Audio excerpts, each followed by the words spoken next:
Selamat pagi, bersama saya, Cindy Raja. Mari awali aktivitas dan pelayanan Anda melalui renungan pagi bersama Allah di waktu fajar. Dengan doa dan bimbingan darinya, kita dapat diyakinkan bahwa pada hari yang mulia itu, ketika Yesus kembali untuk mengklaim miliknya, bahwa kita akan menunggunya di sana dengan tangan terbuka dan disambut ke hadiratnya yang kekal. Ditulis oleh Ellen G. White bersama Pendeta Denny Kanajo. Selamat mendengarkan. Salam, selamat pagi para pendengar yang diberkati oleh Tuhan dimanapun Anda berada saat ini. Kita akan sama-sama mendengarkan firman Tuhan melalui audio renungan pagi pada tanggal 4 Oktober 2022 dengan judul Allah mengarahkan pelayanan kita. Sebelum kita melanjutkan bacaan renungan kita pada pagi hari ini, kembali saya mengajak semua para pendengar yang setia untuk berdoa bersama-sama. Bapa kami yang bersemayam di dalam takhta kerajaan sorga, terima kasih Tuhan Yesus, oleh karena kasih dan rahmat Tuhan begitu besar bagi kehidupan kami, lebih khusus panjang malam di dalam pembaringan kami, hingga tiba di pagi hari ini. Kami dibangunkan dengan tubuh sehat dan segar. Sebelum kami melakukan segala tugas pelayanan pekerjaan kami sepanjang hari ini, kami rindu Tuhan untuk belajar mendengarkan firman Tuhan. Curahkanlah kepada masing-masing kami kuasa Roh Kudus-Mu. Terima kasih Tuhan Yesus, ampuni kami Bapa, karena kami sudah berdoa hanya di dalam nama Tuhan dan Juru Selamat kami. Amin. Ayat inti kita terambil di dalam Yesaya 58 ayat yang ke-10. Demikian firman Tuhan. Apabila engkau menyerahkan kepada orang lapar apa yang kau inginkan sendiri dan memuaskan hati orang yang tertindas, maka terangmu akan terbit dalam gelap dan kegelapanmu akan seperti rembang tengah hari. Mari kita ikuti penjelasannya. Sementara kita melihat kebutuhan orang miskin yang bodoh, yang tersiksa, betapa sering hati kita terharu. Kita bertanya, apakah yang bisa dibuat oleh tenaga kita yang lemah dan persediaan kita yang sedikit untuk menutupi kebutuhan terbesar ini? Apakah kita tidak menunggu seseorang yang mempunyai kesanggupan yang lebih besar untuk mengatur pekerjaan itu? Atau suatu organisasi untuk mengambil alih tugas itu? Yesus mengatakan, kamu harus memberi mereka makan. Gunakanlah serana waktu dan kesanggupan yang engkau miliki.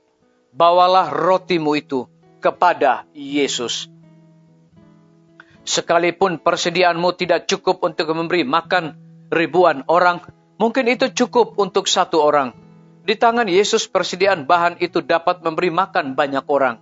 Seperti murid-murid, berikanlah apa yang ada padamu. Yesus akan melipat gandakannya. Ia akan menghormati ketergantungan yang lugu dan tulus kepadanya. Apa yang tampaknya satu persediaan yang sedikit akan terbukti cukup untuk pesta besar. Disalin dari buku seri Membina Keluarga, jilid 4, halaman 38. Hati kita harus dipenuhi dengan kasih Kristus, sehingga ucapan syukur kita akan menghangatkan hati orang lain. Ini adalah pelayanan yang dapat dilakukan semua orang, dan Tuhan menerimanya seperti yang dipersembahkan kepada dirinya sendiri. Dia membuatnya efektif, memberikan kepada pekerja yang sungguh-sungguh rahmat yang mendamaikan manusia dengan Tuhan. Semoga Tuhan membantu umatnya untuk menyadari bahwa ada pekerjaan sungguh-sungguh yang harus dilakukan. Semoga Dia membantu mereka mengingat bahwa di rumah, di gereja, dan di dunia mereka harus mengerjakan pekerjaan Kristus. Mereka tidak dibiarkan bekerja sendirian. Para malaikat adalah penolong mereka, dan Kristus juga adalah penolong mereka. Kemudian, biarkan mereka bekerja dengan setia dan tanpa lelah. Ada waktunya mereka akan menuai jika mereka tidak menjadi lelah. Orang Kristen tidak menyerah pada keinginannya untuk beristirahat. Dia bergerak maju dengan pasti dan berkata, malam sudah jauh, fajar sudah hampir tiba. Disalin dari buku Testimonies, jilid 8, halaman 18. Biarlah bacaan renungan kita saat ini akan menjadi berkat bagi kita semua. Mari kita tunduk kepala dan kita berdoa. Bapa kami yang bersemayam di dalam takhta kerajaan sorga, terima kasih Tuhan Yesus oleh karena kasih dan rahmat Tuhan begitu besar bagi kehidupan kami, lebih khusus kebenaran firman-Mu di pagi hari ini memberikan satu sukacita, motivasi di dalam pelayanan kami. Lebih daripada itu memberikan sebuah penekanan. Hati kita harus dipenuhi dengan kasih Kristus sehingga ucapan syukur kita akan menghangatkan hati orang lain. Terpujilah nama Tuhan. Pada pagi hari ini hamba berdoa untuk pemerintah kami. Tuhan memberkati Bapak Presiden bersama Wakil Presiden, para menteri dan seluruh stafnya. Bapak Gubernur bersama dengan wakil, Bapak Wali Kota bersama wakil, Bapak Bupati bersama wakil, camat dan seluruh stafnya, kepala desa, lurah, RT, RW, dimanapun mereka berada saat ini Tuhan. Lindungi, pelihara mereka, curahkan hikmat pengetahuan sorga, agar dapat menjalankan roda pemerintahan di tengah-tengah pandemi dan kesukaran hidup saat ini, boleh sesuai dengan amanat dan titah Tuhan sendiri. Kami menyerahkan pimpinan-pimpinan organisasi gereja Tuhan, dari tingkat yang tertinggi sampai kepada gembala jemaat dimanapun mereka berada. Saat ini Tuhan, mereka membutuhkan kuasa Roh Kudus dalam pelayanan mereka. Kami berdoa untuk lembaga-lembaga pendidikan. Tuhan berkati semua guru-guru, kepala sekolah, siswa, para mahasiswa, para dosen, dengan hikmat sorga untuk mendidik anak-anak memiliki karakter Yesus Kristus.